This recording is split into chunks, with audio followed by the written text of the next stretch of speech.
In this question, two identical spheres are given, each weighing 400 Newton.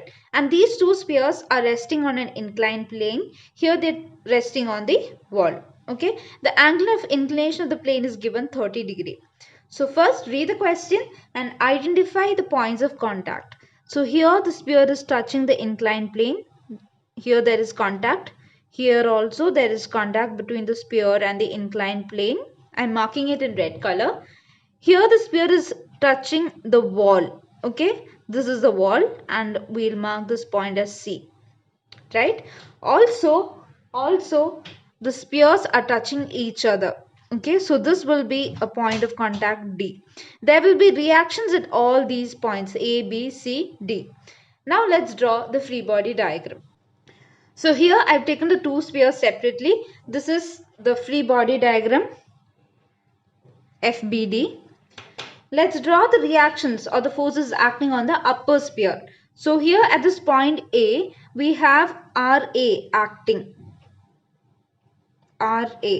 So this is the reaction acting from the plane onto the sphere. From the plane onto the sphere.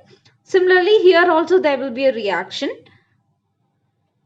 RD. Okay. So RD is a reaction acting from the first sphere onto the second or upper sphere. So this is RD. Also we have the weight of the sphere which is acting vertically downwards 400 Newton. Which is acting vertically downwards 400 Newton. Now considering the lower sphere at B we have a reaction acting from the inclined plane onto the sphere. So this is RD. Okay. Between the spheres we have a reaction that is acting onto the lower sphere. So here there is a reaction between the spheres at the point of contact D. That is RD. Now at this point we have a reaction acting from the wall onto this lower sphere.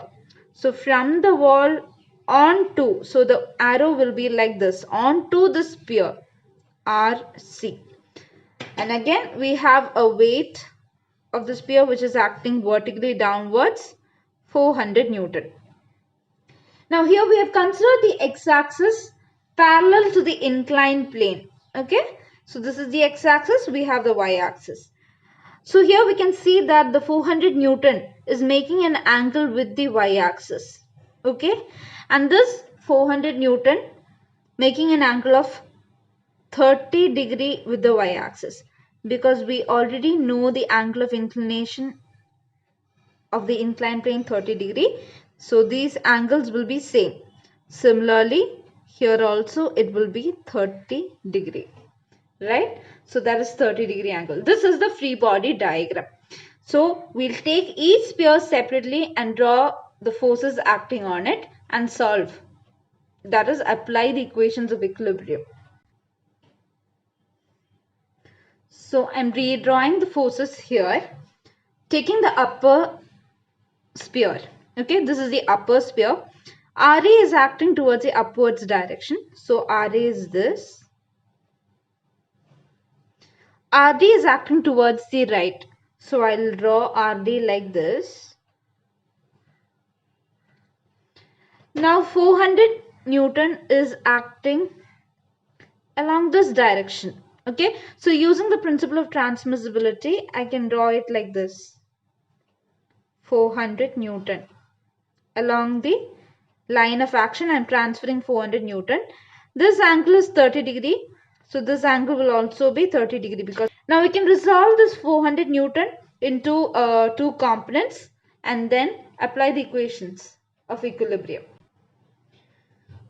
So RA is acting upwards, 400 cos 30 is acting downwards. That is, I've resolved this force 400 Newton into two components along the y-axis and x-axis. So this is 30 degree. Therefore, along the y-axis, it will be 400 cos 30 degree. That is 400 cos 30 degree.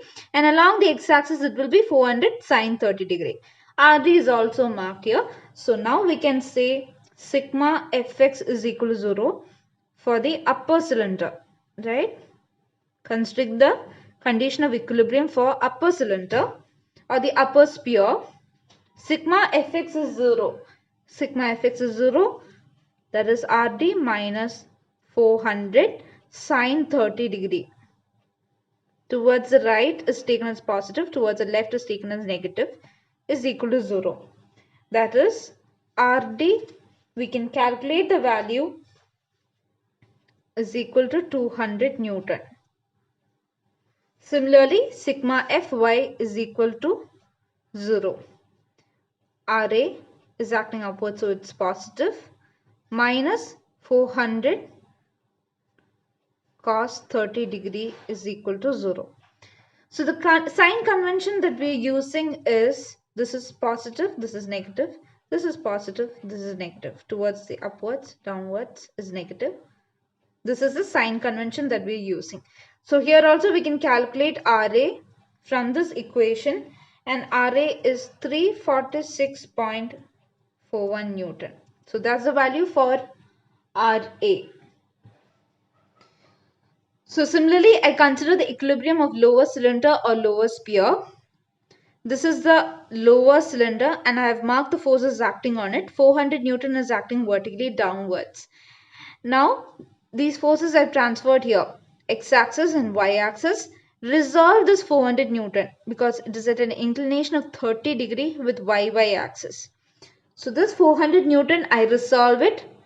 This 400 Newton, I am resolving it, and this is 400 cos 30 degree because 30 degree is the angle here. This is 400 cos 30 degree, and in this direction we have 400 sin 30 degree. So I have resolved the inclined forces also. Now using this figure, I can apply the two equilibrium equations, sigma fx0, sigma fy0. So sigma fx0, taking it, we can say RC minus RD minus 400 sine 30 degree. Okay, we already know the value of RD, that is 200 Newton. So RC minus 200 minus 400 sine 30 degree is equal to 0. We get the value for RC is equal to 400 Newton. Okay, we get the value of RC is 400 Newton. Similarly, we apply the first equation, we apply the second equation, sigma Fy is equal to 0. So that is, considering this figure, RB, okay, the force going upwards is positive and going downwards is negative. So RB minus 400 cos 30 degree is equal to 0. So we can calculate the value for RB, that is 346.41 Newton. That's it. So we have found the reactions at all the points of contact A, B and C.